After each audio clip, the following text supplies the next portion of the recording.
We turn our focus to Marverly, St. Andrew, where gunmen went on a shooting spree, killing one woman, injuring two, while attempting to set ablaze several houses in the area. We have more in this report.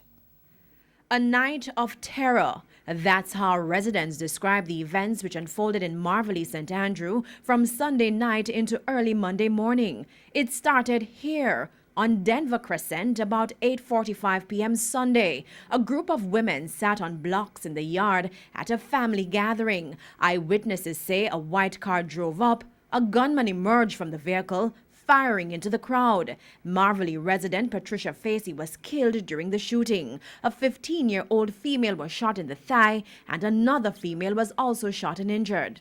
I tell the gunman them say, "If just easy, we no gun or whatever." Where the police them there when something like this happen. No police, cause the man just directly just come out to them gun. Be a woman, sit down. No man. So me just tell the man them say them for just easy and stop kill out the woman them. When you no kill out the woman them, where you no left them pitney and all of them people there. I tell you, the whole community feel it for what go on last night.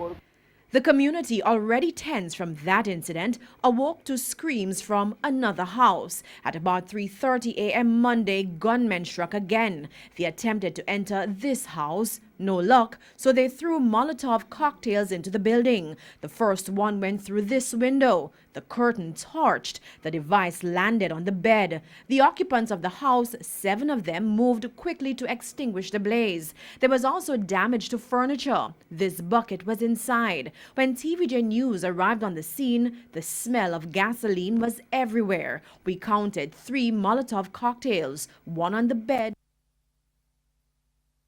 on the inside. The gunmen moved from there and continued their rampage on Doreen Avenue, where they attempted to firebomb 3 more houses. Trevor Barton was a victim. He says clothes on the line were set ablaze and then thrown at his front door. I was sleeping and I'm asleep. I find out choking up. I can't breathe and I woke my eye as if I smoke. And when I look, I see fire under the door bottom, so I jump up and try to out it. He told TVJ News that he is clueless as to why his house was targeted. It don't make me feel cold. Them things shouldn't go on. Them things should stop. But I like it to stop. No, you know, too much thing going on now and it never usually go on that way. We'd ask the people them if them can stop it to do it. It's unclear what caused this latest flare-up of violence in the community, but the police say they will continue to maintain a presence in the area.